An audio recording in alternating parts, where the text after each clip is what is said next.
Are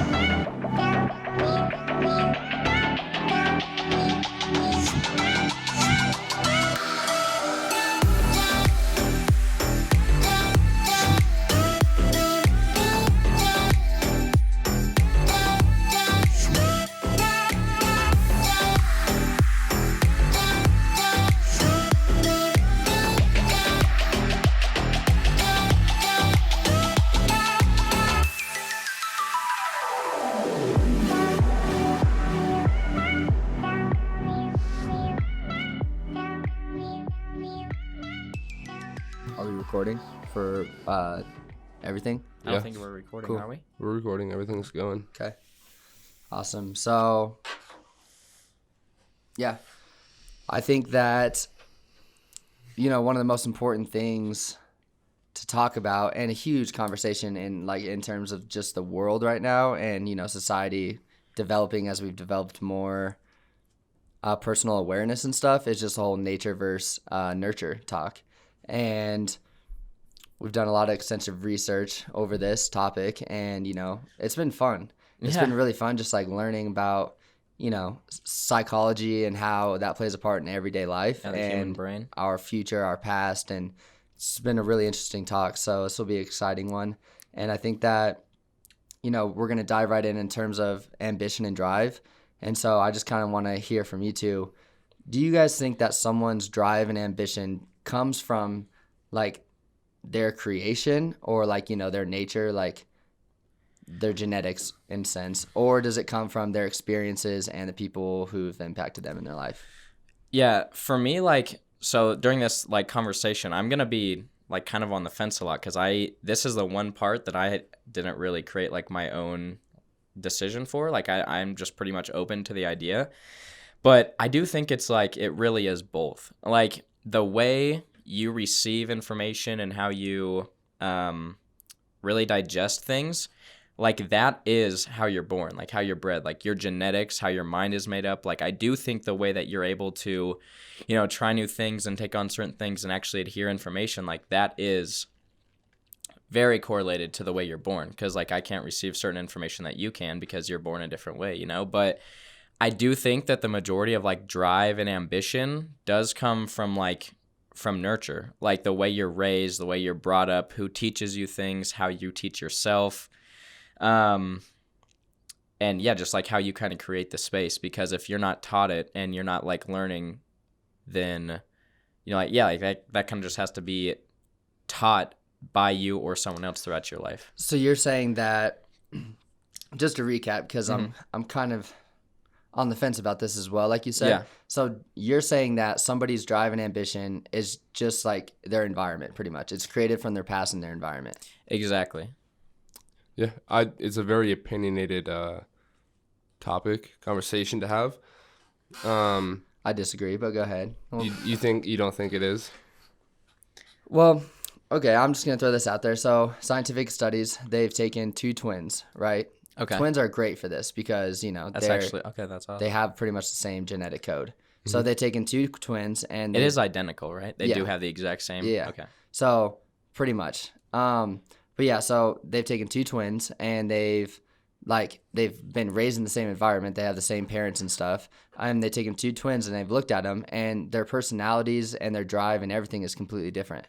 Mm-hmm. So how... I'm not saying that it's not, I think there is a combination of both, but how are two twins with same, everything, how do they have different personalities if they had the same nurture the whole time? Well, because even though they're twins and they've been raised the same, each person still has they each have different experiences. They're not experiencing everything together. They might live in the same household and they might have been raised the same, but a parent will not coach one of them the exact same way that they do the other, I feel like. They still have their own, which I guess I think it also comes back to what you said about how people are able to, translate what they're hearing, how... But isn't that a genetic thing, though? Yeah, I think that is, but that's what he also said, how you're able to, hear language, how you're able to take all that in. But I think a lot of it has to do with nurture as well, because, for example, If you have really hardworking parents, I think that you're around that, you learn all that, you see it. I think that you're going to be a pretty hardworking person yourself. I think that there's always that chance that you might not be, but I think it definitely increases the odds of you being extremely hardworking, doing things the right way. So you think it's like a probability thing then? So in terms of like if your parents are hard workers, it's not like a declaration like it is, but it's like it's more of a probability. Yeah, I think it definitely increases the odds of like how you're brought up, what you're brought up around. Like for instance, if your family, they have a genetic trait and most of them are all, really tall people, right? But if you're brought up in an environment where you're malnourished, you don't get the proper care, you're around drugs, alcohol, especially as a fetus, like as you're growing, inside your mother's womb, like if she's abusing drugs, drinking alcohol, you're not going to have the same genetic traits when you're born. There's a much, much lower chance. I got that. Yeah. I can see that. Yeah, I agree too. Yeah, that makes perfect sense. I think, yeah, it has a lot to do with how you're born and all that sort of stuff. Because, like I said, things can be abused and lower the odds for you to have the same genes that the rest of your family did. I got that, but what I'm curious about then is in the gene pool of that, I wonder if like I don't know, I'm not really sure about the whole like pregnancy stuff. I don't know when the genes are like fully developed. Is it like on conception or like does the genes like progress throughout the pregnancy? And so that would be something to like entertain. Like, is it when they're born, that nurture starts, or, is nature up until they're born? Because like I agree with you, like there's certain things that moms can do to, inhibit gene production. But I'm curious to see that, Well, it's like the fetal alcohol syndrome, right? Like mothers that drink while they're carrying a child. Which is fucked up, by the way. Yeah, it is. But mothers that drink, do drugs, whatever that is, while they're carrying a child, like they come out with a disorder because they're not being taken care of. Therefore, it doesn't even matter what the genes that are pre-established or pre-programmed are. Yeah. Because they're being abused. So I just looked up your question, and I actually got an answer that I did not think is like pretty possible, like at all. So it says like our genes are contributed basically as like when we're born. So we inherit genes from our parents. But there are genes that are mostly caused, like most of our genes are caused by a combination of genes when we're born and environmental factors. So apparently your genes are actually being changed based on your environmental factors. And that's crazy. That actually changes, like opens up a whole new world. Yeah. I didn't even know that was a possibility. And that's like a lot of the conversation. That's one big side of it is a lot of people think that you're born, and the moment that you're born, like it's a clean slate. Like there's nothing that's already pre-programmed or pre-written. Like Which I think is completely crazy to say. I know that there are like how you guys. I mean, you're a believer of that. How are you a clean slate when you're born, though? Well, like I wouldn't say that I'm necessarily a believer in that. I would lean towards that direction more than the other. So you think there's like a spectrum? Can you expand on what you mean by a clean slate? Like just so we're all on the same page. Yeah. So a clean slate. So like you're born, and then everything else just shapes your life. So you are your experiences. You are your environment and everything like that. Which I get all that, but like in the studies that I did my research in, people who are have depressive families or depression in their family, they have anxiety or they have bipolarness. All those characteristics, they have a more probability to have those genes. And, like science can show us that, if you have more of this gene, less of this gene, you're more susceptible to getting those diseases or those syndromes. And so, I don't think that because your parents have, bipolar or whatever it is, you're not a clean slate when you're born. You have a greater possibility of having those. So my question would be then, do you think, since we just learned, do you think that it's the environment that also shifts your genes to be a little more? Absolutely. Okay, yeah. I think that, if you have the bipolar genes and that's not necessarily a bad thing when you're born. I think that if your environment is loving, supporting, like you have an incredible environment, I don't think that you will, those genes won't take over in a sense. Yes, Right. they won't experience it at least as high of a level as like someone who was depressed, their family was depressed, and then they live into a depressed family. Yeah. I mean, because that's just like, that's nature and nurture. Like you're fucked at that point. Yeah. Like, you have those bad genes, and then all of a sudden you're in an environment where that is your environment, and that's what you grow up And with. see, I also think that what we consider to be genes or traits that are handed down from generation to generation are a lot of things that people they think that they have that so strongly and they believe so strongly in it that like it's already pre-programmed into them that they almost believe it into existence kind of thing. And I do think that is a huge And I think that can be thing. like that can become part of what you pass down, because I think there is a way that if you act a certain way, you go about your whole life believing you're this certain type of way, that just becomes a part of you, whether it was there or not. Yeah. Like could see that. for an example, the like topic of alcoholism, like for instance, do you think if your dad and his dad before that were really bad alcoholics, do you think that the moment that you're born, like you're automatically born with that trait, or do you think that is so like driven into you? Because I know, for instance, like there's quite a bit of alcoholism on one side of my family, and like from a very young age, I knew about that. Like that was drilled into my head. Like you got to be aware of this, and that's like how I was brought up. And I just wonder what it would be like. But then I have a question for you. Have you, when you do like drink alcohol and stuff, like, are you eager to drink alcohol? Like, do you like the feeling of getting drunk? And I know that. I think everybody does. No, I'm For the most part. not really everybody, because some Not people everybody. like who have that. A lot of people. Yeah. So do you think that that's always been in you, or you think that's something that you learned? Because if you were told that to I watch like. out, if you were told that you're watched out for it, but like you still want to drink alcohol, is that because of what you're choosing, or is that just in your genetics because there's alcohol in the family? Okay, so the first time I ever had a beer, I didn't like how it tasted. Yes, but why did you keep drinking then? That's also a part of that's part of the nurture thing. Like that's what you're in high school, like that's the thing to do. Party, Yeah, that's drink. environment, yeah. That's I got environmental. that, but some people don't. Yeah. Some people don't.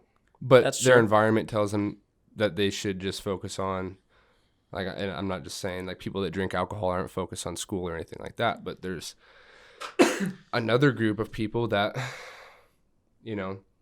it's drilled into their head, like the environment that they're in is, I'm going to focus on school, going to college, getting a good job. I'm not going to do any of that. And so that's what they do. Or do you think it's a predisposition that they're just born that way, that they don't really like alcohol? Because I have met people who, like, their families, alcoholics, drug addictions, and they really they just don't like the feeling of being drunk, and they don't like the taste of alcohol. I think there. And I don't think that that's learned. I just think that that's just like, oh, like I actually just don't like the taste of beer. Yeah, so I think if you were to look at it like as a black or white, inherently I feel like people wouldn't like the taste of pretty much any alcohol. Yeah. Like it's just not a good taste. But it's your environment and your nurture and like the things that you do when you're drunk and when you're around like a crowd, like that's pretty much I feel like what spikes your interest into drinking. I mean, do you like the taste of vodka? Oh, it's fucking awful. It's horrible. It depends on what it's with. Sometimes I make a little Okay. mixer, I'm like, damn, that tastes good. Okay, if you're having like a vodka cranberry, right, and it's like 80% cranberry, 20% vodka, and you can barely taste it. But all right. I've met people who are like, I love vodka. Like, it's drink it like water. It's like, I'm a whiskey drinker, and I actually enjoy the taste of whiskey. So then, But that's almost like alcoholism. Go ahead. Yeah. yeah, Oh, shit. yeah, but like the first time that you took a sip of whiskey, did you like it? Yeah, it was, yeah. You liked the taste of it. Yeah, whiskey, not beer. Like you said, when I drank my first beer, I was like, oh, that's kind of gross. But when I tasted like whiskey or something, I was like, damn, it's not, like, I kind of like that. Okay. But Okay. I think that, and I also have alcoholism in my family in certain areas. And Mm-hmm. I was also, exposed to drinking. Yeah. So I think that, we're arguing the white or black, like you said. Mhm. And I think that it is somewhere in the middle. I think that both influence it. Yeah. Mhm. And I definitely could see, like, I didn't think drinking was bad because my parents drank, Uh-huh. you know? Yeah, so Like my that like kind of brought you into an Yeah, environment of like it was the drinking environment of isn't that like, bad. yeah, drinking's okay. Like, just be responsible around Uh-huh. it. And on the other hand, I was taught that it is, well, how do I say this? Because there was an issue with drinking in my family, but then another person in my family also drank, but it didn't. So it I didn't gotta affect it didn't affect that person in the same way that it affected another one. But I was taught like it's not a good thing. Yeah. Okay, so I have like a scenario then. Like alcoholism actually runs in blood, right? Like if your Yeah. family's an alcoholic, like it Mhm. increases your chances. That's Yeah. what they say. So like let's say for example, like your mom and dad are both alcoholics until they get pregnant and they realize like, okay, we have to kind of recreate like our life, what we want. But So they don't drink anymore. You get brought up in a family that doesn't drink and they don't even mention that they used to be alcoholics. Do you think that would you still have a higher chance of being an alcoholic because Yes. Okay. If they were alcoholics beforehand, I think that gene has been passed down to them. Yeah. And so I think that that's always going to be there for the younger Definitely. generation. I do but think I see your side as in if you were raised in an environment where like, alcohol is like not even not allowed, but it's just like it's just not in the forefront, Yeah. makes it a bigger deal. I think And- I think that as an individual growing up that they can definitely not, want alcohol as much because they've been Yeah. in that environment. But I think it'll always be there. I think it's a choice. Definitely. I feel like the nature versus nurture topic always comes back to like it plays a little bit of both because that kid in that scenario does have a slightly higher chance of being an alcoholic than someone who was raised or born while their parents or like never did drink, right? But yeah, so that fact will always be there. It's going to be a little more tough for that person to not be an alcoholic. Yeah, and I was So I see watching this show on Netflix. I forget the name of it, but they were going over this one part. These kids had to be taken away from their birth mothers because their birth mothers were crack addicts, Okay. and studies found that the babies from crack addict mothers were already born with an Addiction. addiction yeah. to crack. Yeah. And so, that adds to your point too. Like I'm a little more on the nurture side. You're a little bit more with the nature side. It's a balanced thing for myself. Like I definitely see both sides, but I personally think that nurture Yeah. has more to do. I am also on that Yeah. side. So we're the whole okay. thing. So we are a personal development podcast. So my question for you guys is now somebody who has, who wants to do more, who wants to step outside their box, wants to take on new things, wants to start their own business, whatever it is for them. If they haven't been raised in that environment their whole life, how can they step outside of their box and take on new things and do all the things that they want to do, but they haven't been raised that way?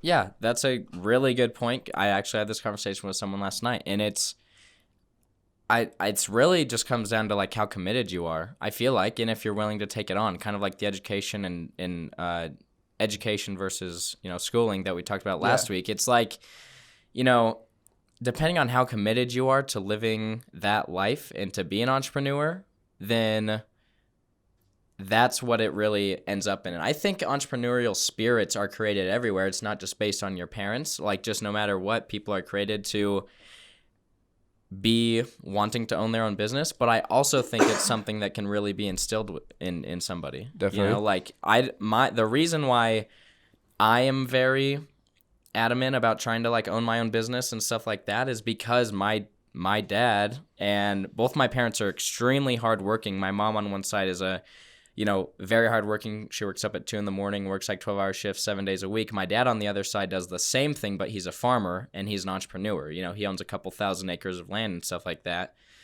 So that side, my dad bringing me up in this family of like, you got to grind to make your ends meet. You only get paid once a year. Like that's what instilled entrepreneurship into me. Yeah. And Go ahead. okay. Yeah. No, and my dad, I was telling you this about the other day, telling this to you the other day, if I can talk. My dad grew up in Western Pennsylvania, and he lived in a 90-foot trailer his entire That's life. a big ass trailer though. Yeah. Yeah. But he grew up in there with both of his parents and like 6 other siblings behind a car wash off of one of the highways. And like he could have easily fallen into that environment of poverty, all that other sort of stuff. Yeah. And like none of them like went down like the road of like drugs or anything like that. They all like they're doing fine for themselves, but it just wasn't as like privileged or successful as an environment. But he was like the only one that is actually out of the state of Pennsylvania. Everybody else still lives there. He went, made his own business, started that, and he's been really successful with that. But hard work was always driven into him. But nobody was an entrepreneur. Yeah, until he was. and I feel like you could even argue that the fact that he was brought up there did raise him to be that type of person, because your environment is like low or middle class. I don't know, whatever it is, probably, I don't know, like a low middle class or something. Seeing that is possibly what created the whole foundation for him being like, I don't want to, have my kids in that as well. And that created a spark of urgency to be an entrepreneur. Then my question is, why isn't everybody in the family doing that? That's my question. That's a really good point. That's my point, is just like Gary Vee talks about, like, all these people want to be entrepreneurs, want to do this, and this, but he's like, Get some perspective. Yeah, get some perspective. Like, are you actually that? Like, are you that? Yeah. And like, me personally, I think that yes, you can train and develop yourself to step outside your box and to take on new things. I wouldn't say that I'm like an entrepreneur, like, teeth and grind, but I've done shit in my life that I'm like, damn, okay, like I see that side. But I think that for people when they are born, like, it's not like predetermined, but I think that people have different passions when they're born. And I think that, nurture, you guys are arguing, nurture has a lot to do with that. But I think that, especially in your dad's instance, your dad was different from the other 6. Yeah. Why was your dad different from the other 6? He was raised the same. Yeah. I mean, I'm sure he had a little bit different experiences, but he was raised the same. Yeah, but I couldn't tell you. But I also think though, over, I don't know, like probably the first 18 years before he moved out, like all those little minute instances that he was taught something a little bit differently than the other 6 siblings, like those add up to create, like they compound the compound effect to create something like building your own business. And I mean, it could be, totally. I think the thing is there's so many factors into this. It's there's incredibly so many variables hard. Because, I mean, and that's when it gets down to it. Like, certain people have asked us, like, how do you guys do this? How are you guys wanting to own your own business? Like, one of my best friends, he just wants construction, and he just wants to work hard, and there's nothing wrong with that. Like, that's fucking awesome. He's contributing to society in every way that I am. Yeah. But it's like, there's just different passions there, and there's so many variables that I can't label it. Yeah. Well, and I also, like Gary Vee has said it too, that being an entrepreneur is like the cool thing to do nowadays. Yeah, it's shitty, by the way, if anyone's wondering. But like who's to say? What's to say that like being an entrepreneur is so much better? Yeah, It's like it. I know it.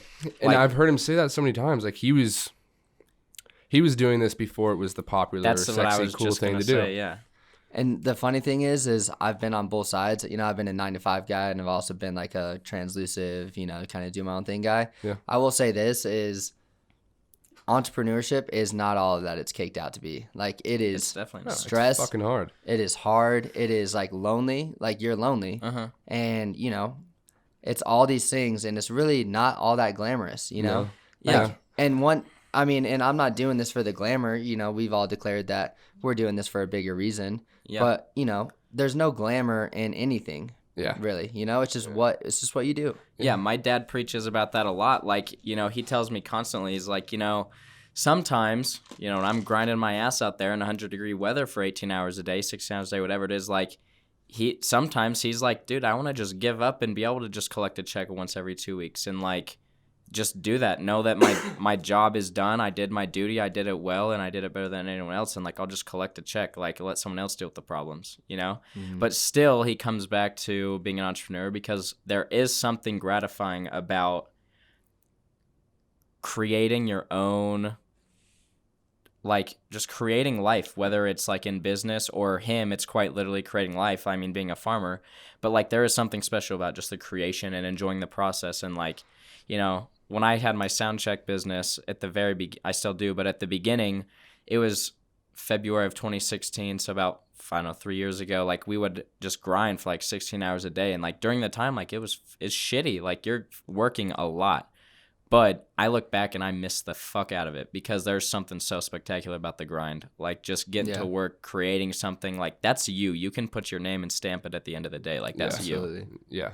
No, for sure. There is, It's, you can't really speak too much onto it. You kind of have to experience it. And at the same time, like it has its downs. Oh, yeah. And then, you know, working for somebody else, doing the 9 to 5 thing. It's not like, bad, dude. No. Like, and you it's, know it's what fun. you have to, you know what you have to go in there and do. You just go in there and do it. Be a part of the process of growing it.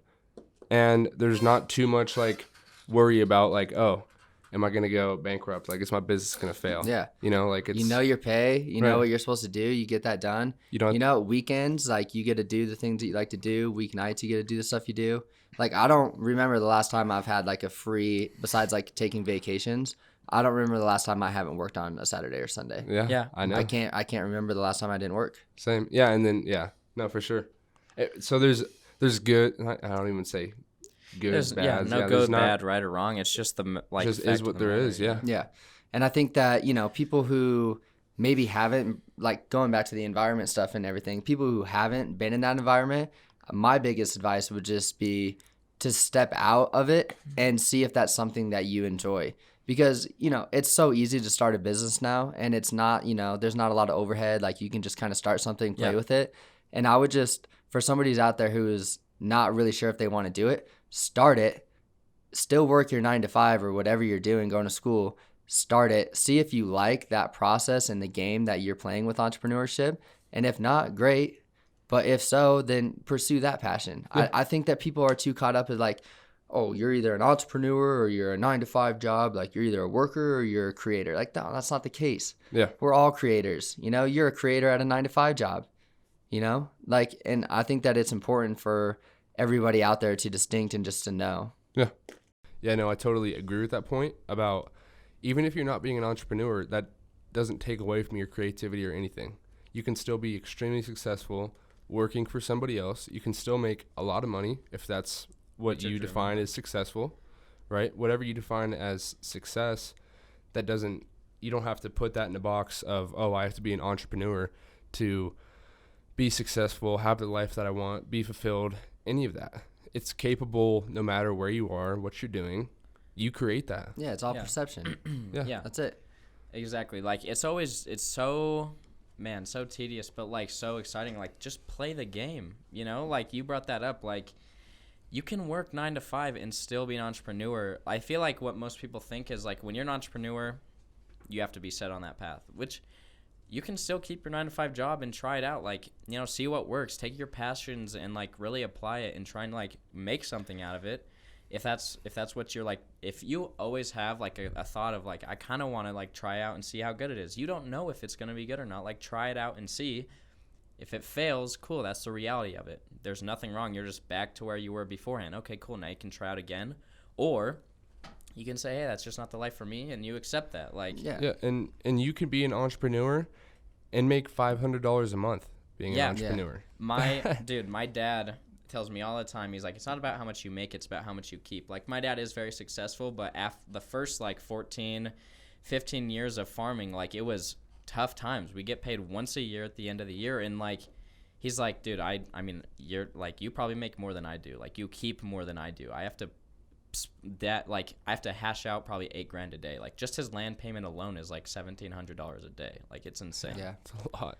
And and the thing is whether or not people want to say this, every single person is an entrepreneur, because like an entrepreneur is just a creator, like in my opinion, like, and whether you're an entrepreneur for your families on the weekends, you know, like maybe just like creating like little things for your families to do, you know, like everybody wants to be stuck on this, like, oh, you're a big entrepreneur, like you're Gary Vee, like it's awesome. Yeah, it's the whole story, like rags to riches, like that's how you get to riches, to become an entrepreneur, right? But you could be an Uber driver on the weekends and be an entrepreneur. And like you said it, and we're gonna do a whole podcast about budgeting so we can like really dive into saving money and stuff, because you could be an entrepreneur or you could own a successful business, make $100,000 a month. If you spend $99,000 a month, like you got $1,000, you know, left over. And the guy who makes $6,000 a month, but saves saves, you know, not $5,000 or $4,000 a month. Like, who's more successful?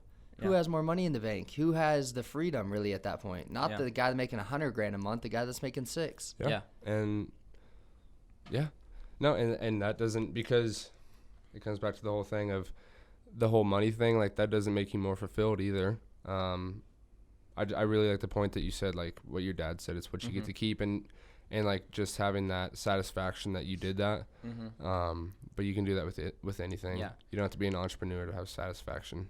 Yeah. So like the conversation I was having with my friend Cyril last night, the nature versus nurture topic got brought up because he's thinking, like, you know, he really wants to be able to like create something, but he's really good at just like doing a task and doing it well and knows like he's done. And that's good if you know that. Like, if you know that that's what you're meant for, like just work for someone and do a great kick-ass job, like, cool, we need that, and that's just as important. You know, but he wants to try it, but he's like he just thinks that he doesn't have the same mindset as us. And that might be true. That might be a nature part, where he was born a little differently, like to where he doesn't want to like create something. But I also think that's just pretty like limiting. Like like step outside and just try it and see if it works, because who knows, you might be a fucking better entrepreneur than I ever will be. Like Cyril is an incredibly, like, just as an example, like just people are incredibly intelligent that could do stuff better than I can. They just don't have like, they don't think they can do it as well. Yeah. And I think that and so passionate about this, the fucking box.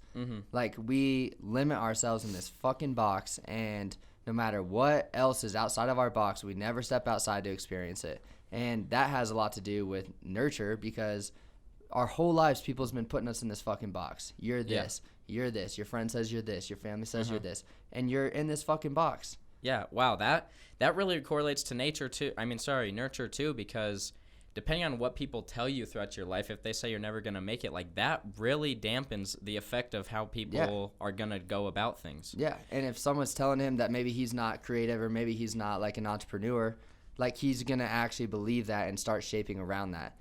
But there comes a point where you just got to say, fuck it, I'm going to try everything that I can do to break out of my box. Yeah. Like, who even put you in the box? No one's in a box. Yeah.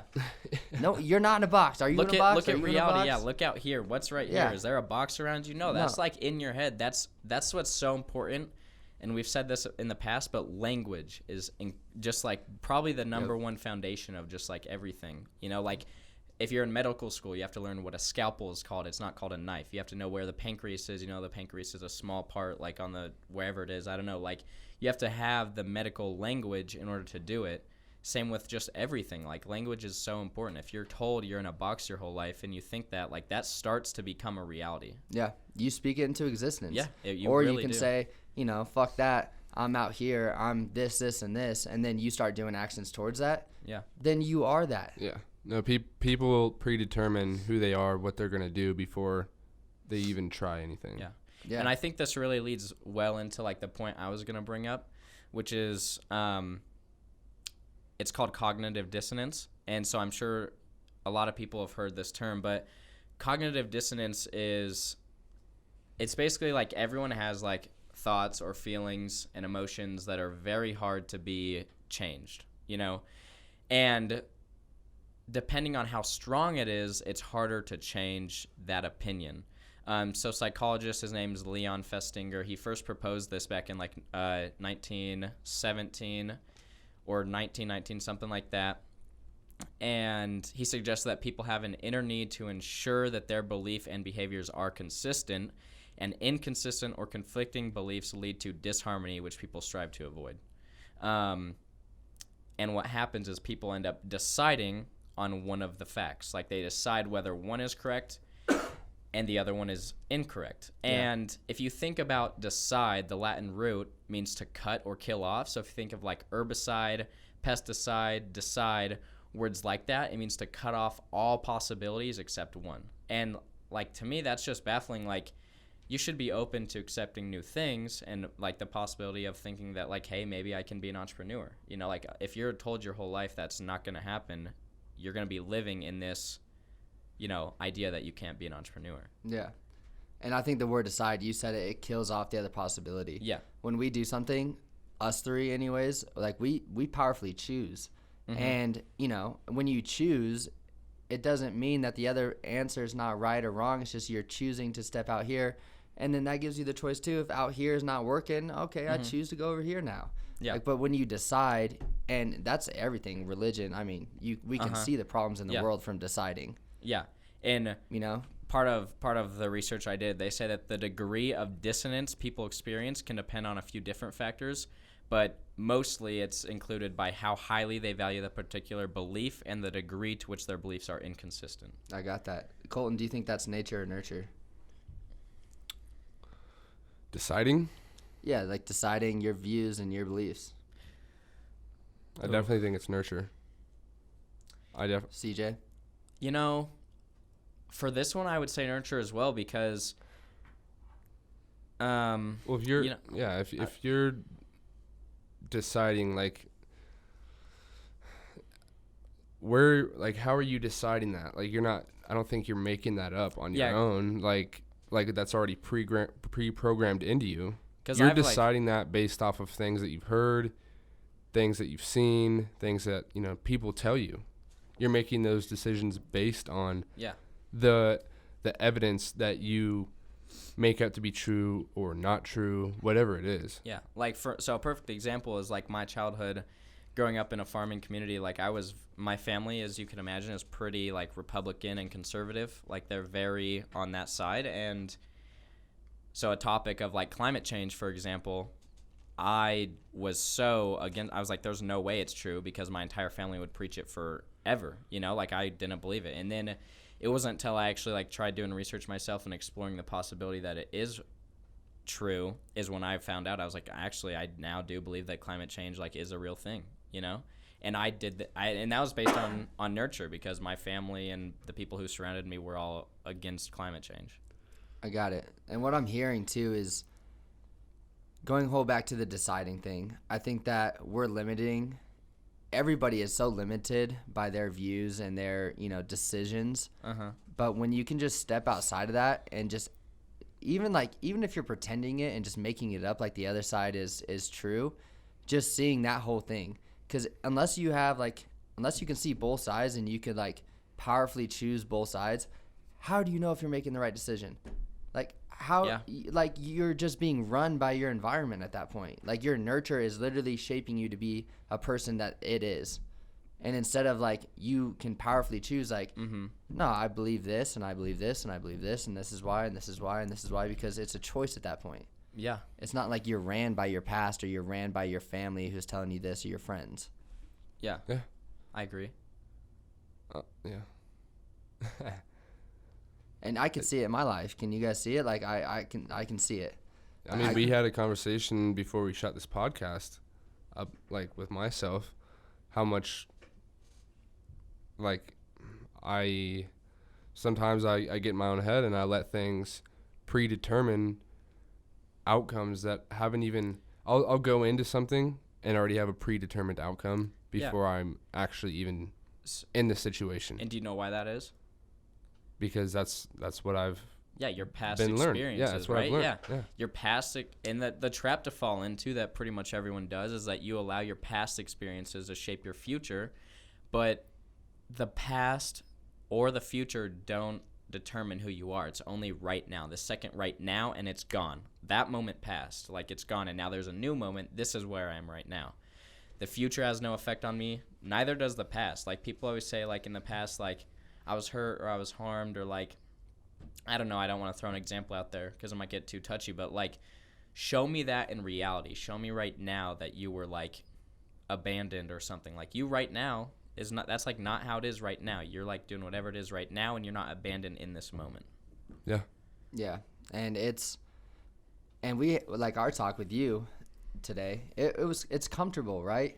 Mm-hmm. It's comfortable to Immediately go into your head. Yeah, go into your head and go into everything that's going on that you've programmed from your nurture or, whatever your experiences. It's so easy to like not choose. You decide all the time. You cut off, you kill, you create outcomes that have no other way of going, and you create that in the future because you don't choose. You don't choose a life that you actually want to live or a life that you actually want to author. You just decide. You decide based on your nurture, you decide based on your experiences, and you decide to just live the same life over and over again. Yeah. How many times have you heard somebody say they say for instance, you go to a bar, you meet a nice girl, right? Maybe there's a possibility of something carrying on further with that relationship. But I don't know how many times I've heard people say it's not going to work out. Like, I got my heart broke in the past. Yeah. I'm not even going to try now. Oh, I've said it. Yeah, I've you've heard said you it. I say was just that. about to I've say, said you've it. said it Yeah. multiple times. Yeah. Yeah, you're not ready to hop back in because your past relationships. Yeah. And that's not living in reality. Yeah, That's it's just crazy. living out Yeah. of the stuff that has been situations that you think that you've learned the best from, I guess. And that has the whole thing to do with nurture. But yeah, so I mean, a good topic, just playing devil's advocate here, like, is then the question could be like, well, if I get hurt 30 times doing the same thing, should I not let my past experiences shape whether to do it in the future? Like, because Yeah, that's. I honestly don't know the answer to that I just think that you have to. because You have to 30 be able to times, like, adapt. fuck, maybe there's something going on. Yeah, there Yeah, but that that's you wanna look at. I think that's something that that's the way that you're acting. Yeah, like if you possibly. put your hand on a stove to see if you still bleed, like then that's gonna, if you do that 30 times, it's gonna happen. Like that's to play devil's advocate there, but also you're kind of creating the reality that you're living in because Absolutely. if you're like I failed twice at growing a business, I'm not gonna be able to do it again. But If that's your outlook, you're not gonna fucking grow yeah, it again. that's already predetermined. Yeah. Like if you like the example, you've had your heart broken 30 times. Chances are, since the first time it happened, the next 29 times you went into that already with a predetermined exactly. outcome, I was and about you to say decided that. You never got complete with the first time. You never gave it know? a chance. It was Yeah. dead from the start. It was Yeah. dead from You the start decided. because that first one that you got so fucked up on, Yeah. like, and I see that in my own relationships in my life, like every single relationship has gone the same way because like at the start, like I never addressed like the main problems Yeah. and not even fixed them, but I just kept reoccurring them, because I was like, oh, like this is how I get a girl. Okay, so I'm going to do this exact thing. And then when the relationship gets to this point, this is what I'm going to do because that's just what I know. Yeah. And instead of just choosing like, no, fuck that. Like that didn't work. Like, okay, I want to stand for something else. And then I choose that because I could see both sides now. Right. Yeah. And like what you said, like you've done that with your own life. And like I've heard you say, like, I'm not ready to go into a relationship right now. Yeah. But it's because you're not complete with what happened the first Absolutely. time. Absolutely. And so I don't even think it's not the fact that you're not ready to go into another relationship right now, because that's not reality. Yeah. That's just you That's already just- having it in your head. Yeah, that's my decision. Yeah. And I didn't even like when I made that decision, I didn't cut, it was just a cut, plain and white, like, no, fuck that, not doing that again, cut that cord, like, Yeah.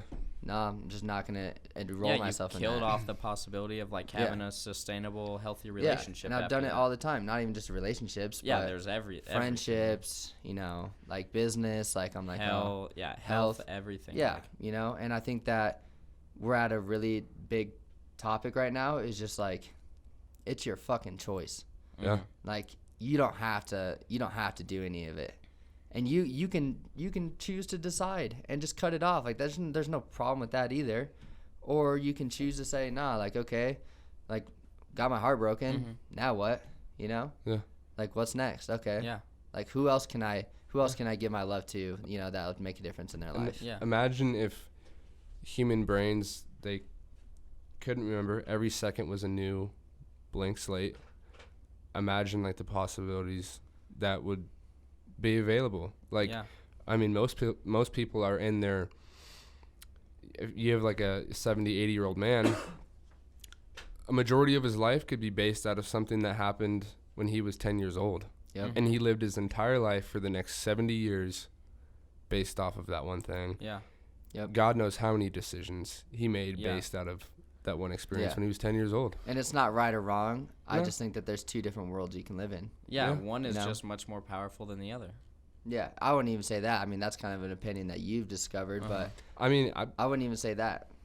I would say that it's more powerful. I would say one. I'm not saying the one of letting your past go is more powerful. I'm just saying one of them is more powerful. If you're living your whole life out of, I mean, I guess, yeah.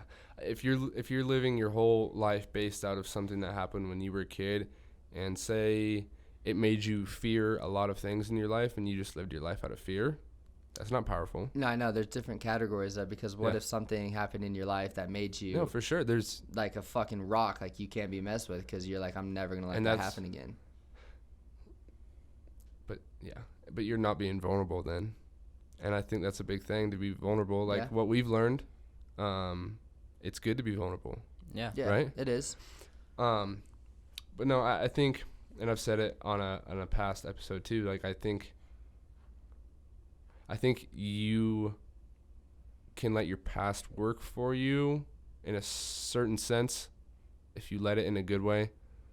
But it's kind of tricky. It's Yeah. a sticky thing. It is. It's It really is. sticky. It's a muscle to build too, because we talk about these things, and every single day, like I'm still working on choosing things powerfully instead of deciding, because that's just my condition. That's my nurture or nature. I think it's a little bit of both, because I think that there's pathways and there's neuroscience that tells us that humans make decisions, 10 seconds. fear mechanisms, like we don't want to die. Like, our whole goal is to survive.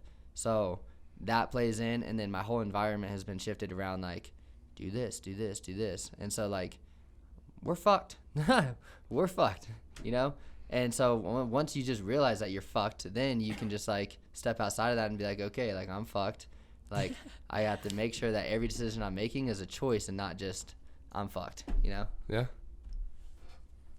Man, it kind of puts it into like a negative connotation. Right or wrong. Well, it's not. It's just not. I just think it's not. It's not powerful, Yeah.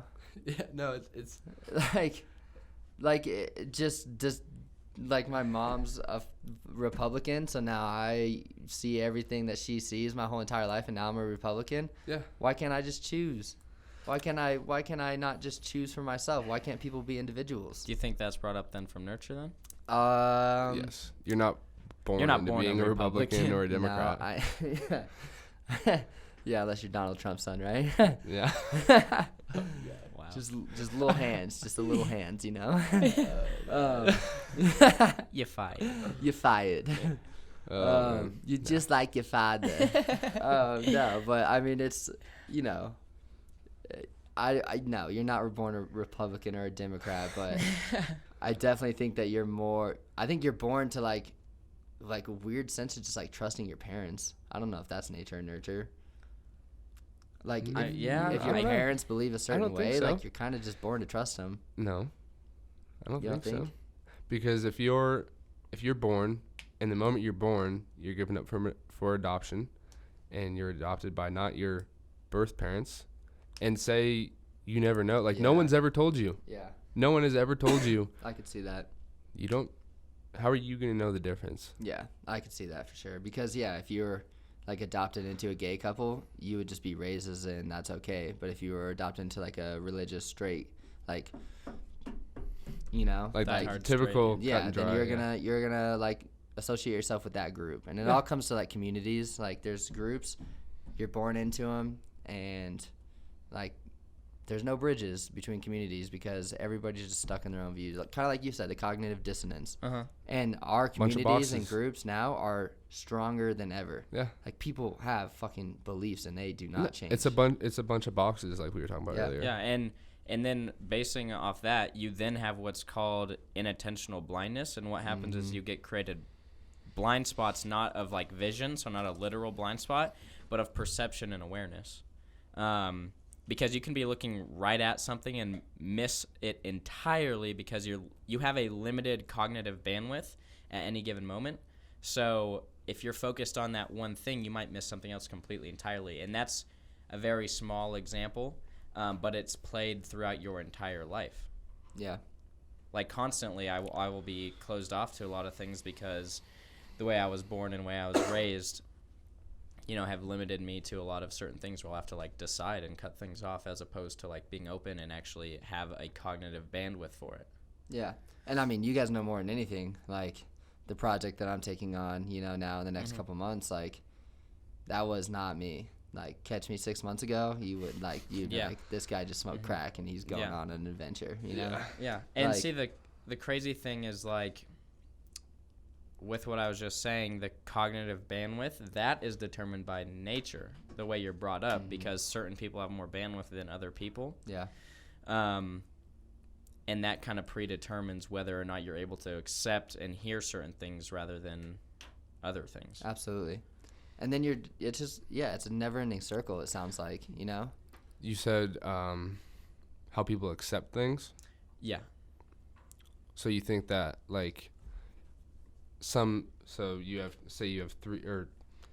two different people and they're born and one has a easier time accepting and the other person has a harder time accepting. Because psychologically people have different bandwidths. So like, but I don't actually, no, that's like a fact. You are raised with, or you were born with a different bandwidth than me and then Brad. And if you have reached your bandwidth limit, which you can't ever like reach it to an end, just in a certain time period, you can reach like your bandwidth if you're focused on one thing. So like the things you're saying to me right now, I could be completely disregarding and not hearing them because I've reached my bandwidth for like a certain amount of time. Yeah. So, but if he has a bigger bandwidth than I do, he could be hearing you more often, which would allow him to accept it. I just feel like the word acceptance, like I think of that, like the meaning is like, I don't know. It's I get what you're saying. To accept something, it's not agreeing, right? It's just like listening or like understanding, or I guess accept might be the tricky word, but it's just like, the possibility of what someone said, you can accept it. That's the best way I can say it, honestly. So, you just have more of a bandwidth than I do possibly, and you can accept more things than I can because my bandwidth is shorter. Yeah, you could accept it as a possibility. I think that was like the key like shift to that. Yeah. So, and every person's different, and I guess that's nature then. So you're born with that. Can you change that, or don't feel bad? It's still good, dude. Like you brought a lot of points home. Yeah.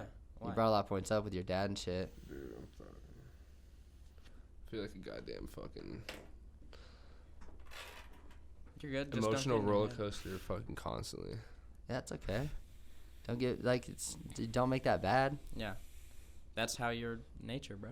Fucking tired of it though. Then we're gonna nurture your ass to not be that way. We're good now, so. Okay. So do I think it was? Do you think that you nature. can change your bandwidth?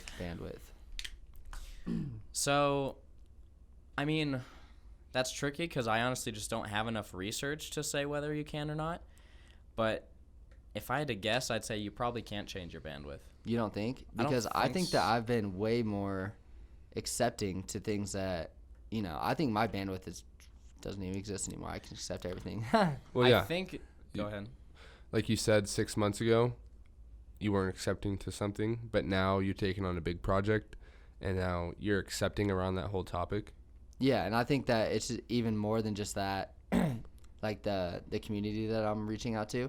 I think it's more than even just that. I think that like just everyday life, like when I'm walking around, like I'm not judging people anymore, like on either side. I'm just like, oh, okay. Yeah. I got that. Like I can see how you can be that way. So like, that doesn't mean you can't ever change you can't, so that, what I was saying does not mean that you cannot change an opinion. It just means that at times your bandwidth is like full and you can't see something. So I'll just put it into an example, like a study that a group did. So this went viral. I'm sure pretty much everyone has seen this. So there was like two groups like playing basketball or something. They were just dribbling it, and they were like, okay, count how many times the players passed the ball, okay? And in the middle of it, a guy dressed as a gorilla in a gorilla suit came in, he pounded his chest, and then walked out. About only 50% of people saw the gorilla, and it's not like he just walked by. He like stayed there for like 15 seconds, pounded it, and walked out, and only about 50% of people noticed that.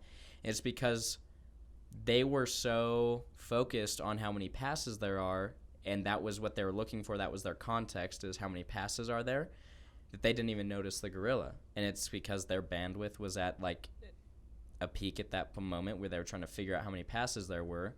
So they couldn't really accept the fact that there was a gorilla walking through, because perception and your bandwidth are like directly correlated. Yeah. So their perception is, I'm trying to see how many times they pass the ball. They wouldn't even picture someone walking into the middle of the frame as a gorilla pounding on their chest. So that idea or that thought would like never come into their mind, but it happened in reality. Yeah, that's actually crazy. Yeah. I remember watching that video, and I was one of the people that didn't see it. Yeah, me too. And that's actually, that's crazy, because our perception, like, we see what we want to see or what we are told to see. Yeah. And, like, I think you nailed that home. So knowing that is connected to that, I don't think, changing my opinion now, I don't think that you can change that, because, like, when I choose to see something, but like I don't always see everything, Yeah. Like, I'm picking what I'm choosing. My perception is, like, that's what I'm going to see. This is my reality. Yeah. Yeah. Your perception is that you're being more accepting. Mm-hmm. So it's not that. Yeah. Yeah, and I think that's what it is too. Yeah. Like, I think like I changed my bandwidth. I didn't like increase it or decrease it. You just changed what you were You seeing. just changed what you were perceiving. Yeah. Mm-hmm. And what you're more accepting to. You were open for the possibility that you could be more accepting. Yeah. And by changing that, you might miss out on, you might not see things that you were seeing before, because now you change it to a Exactly. different perception. Yeah, your bandwidth in the past was very, like, you were spending that energy looking at, you were taking all that energy to be like, I don't agree with this. This is the way it is. And now your bandwidth or your perception has just changed to be like, I'm accepting, I do agree with this. But all those past thoughts now are not there. Yeah. So your bandwidth is still the same. It's still the same. It's just you're in a different kind of reality almost. Exactly. Yeah. So knowing what we know, what do we think is more important, nature or nurture? Ooh, more important? Wow, that's a big question. Yeah. Which one plays a bigger role? For me personally, I'd say nurture. Wow. Actually, come back to me. That's a difficult one. I personally, I don't even think it's close. I think nurture is more important. See, I think that's what my first thought wants to say is nurture. Like, if you're raised up good, you can change. But I also know that just, with nature and the disabilities that can be there before birth, I think that is also a really important thing too. CJ, do you have any thoughts on that, or? Yeah, I mean, I was definitely riding the fence earlier, and I think after just like this conversation and the research I did, it definitely is more nurture.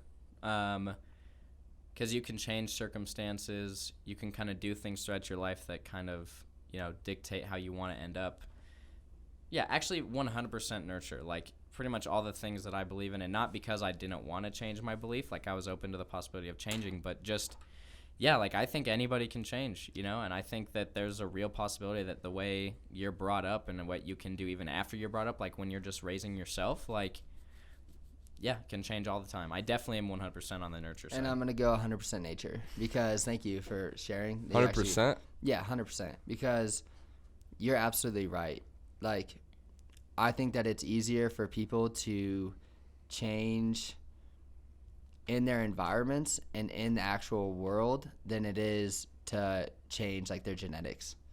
Like if you're born with autism, you're born with autism. If you're born with paraplegic or whatever it is, whatever disability you're born with, that you're stuck in that for your whole entire life. I think that if you're born, you're in a shitty environment, like you have the possibility of getting out of that environment. So I think nature is 100% more important. Hold on, well, you just kind of Yeah. said that like the way you do think that you can be raised in a certain. No, like that's what I'm saying. So like if you're in the nature world, if you're in an abusive family, you're in the ghetto, you're in the whatever it is. That's nature. That's nurture though. No, yeah. So nurture, you can change out of nurture. You can't change out of nature because that's just who you are. I'm confused. No, he's like saying if you're born with a disability, you're not able to change that. Yeah, but those are very extreme. But I think that that's more important because I think it's easier. It's 100% easier to change your nurture.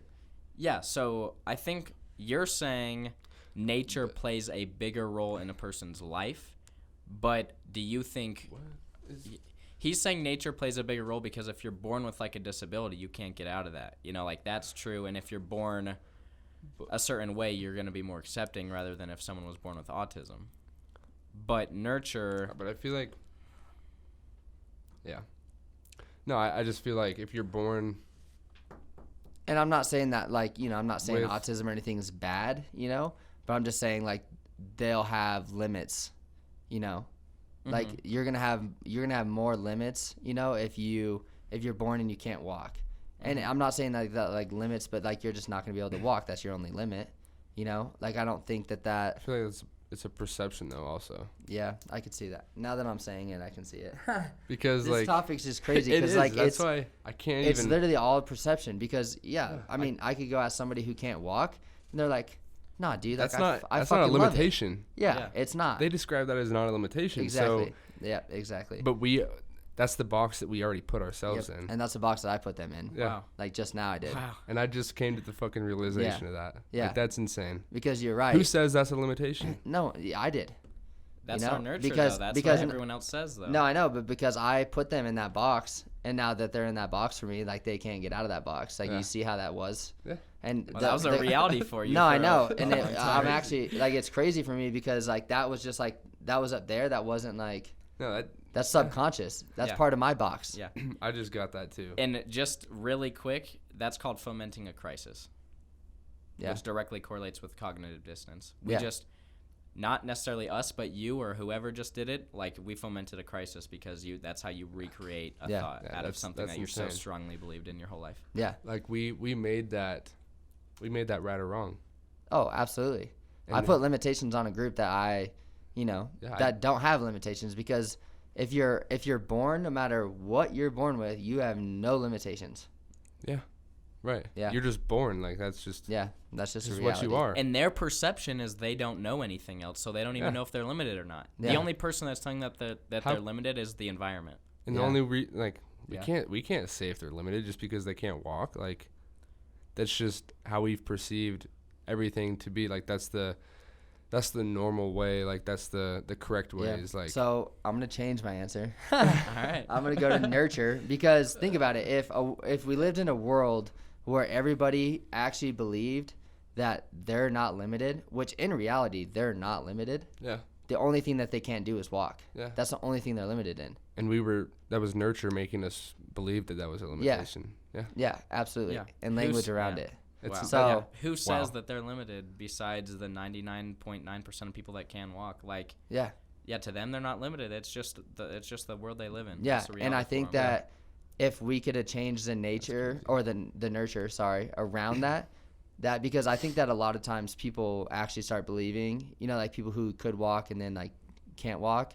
There's certain people that actually start believing that they're limited, but I don't think that is a nature thing. I think that's 100% a nurture thing because everybody around them tell them like, oh my God, I'm so sorry for you. You can't walk anymore. Yeah. But I've seen people who like there's a guy, he's a bodybuilder and he's in a wheelchair. Yeah. And he's like, it's not a fucking disability. Yeah. Yeah. There's a. It's not a fucking disability. Yeah.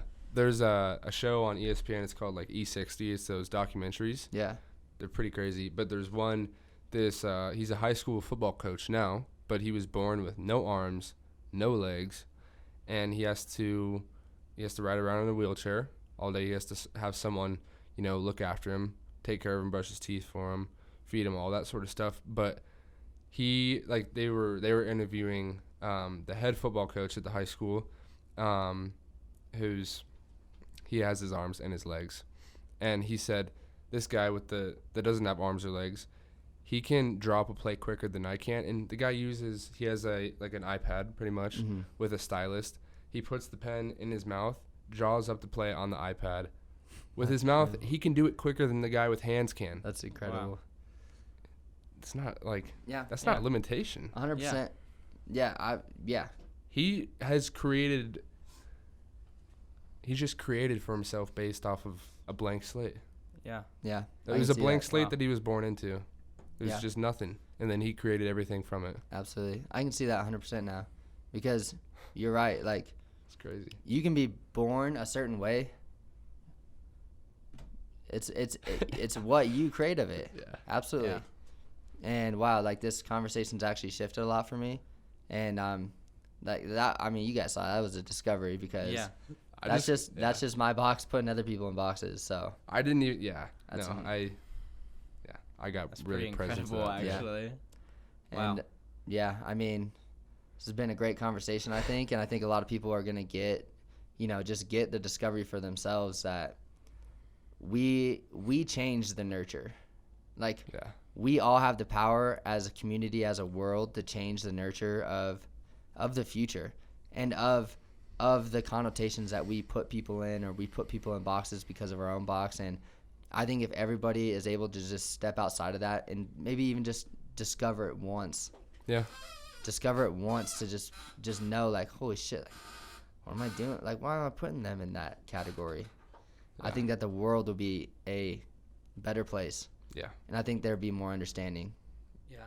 Wow. Yeah, because, I mean, we're getting to the end, but, like, patronizing someone, like, or, like, belittling someone, like, it almost puts them in that box also. Like, if you talk to people who have disabilities, they're like, the number one pet peeve I have is when people treat me as if, like, I'm not human. Yeah. And that's just the limitation that the majority of society puts people with disabilities in, when they just want to be acknowledged as a regular human. Like, and they are. Like, I don't know, it just baffles me. It was so easy for me to do. Yeah. It was so easy. It wasn't even like a thought I had. It was just like, okay, like, it was just instant in my head, like, it's a limitation. But who the fuck, it's not a limitation in reality. What is a limitation in reality? Like, it doesn't exist. And who says that? Yeah, and I was totally with you there, but I kind of, like, the reason I even brought that up is because I kind of challenged that in my own head. Yeah. And, like, I realized it for myself too. Like, I was doing that right there. I was right there with you. Yeah. But I don't know. That was I discovered that with you. That awesome. was crazy. But yeah. Well, thank you guys all for tuning in to the Roaring 20s podcast this week. Big things, and I don't know about you guys, but I think we're all challenging each other just to get outside of our boxes and to experience more, and to give other people a chance to get outside their boxes and just live. Yeah. Just be open to the possibility that, your thoughts are not always right or wrong or good or bad. There's just a possibility that there's another answer out there. Yeah. Yeah. Great talk. Yeah. Great talk. So we'll see you guys next week, and thanks for tuning in. Yep. Later guys.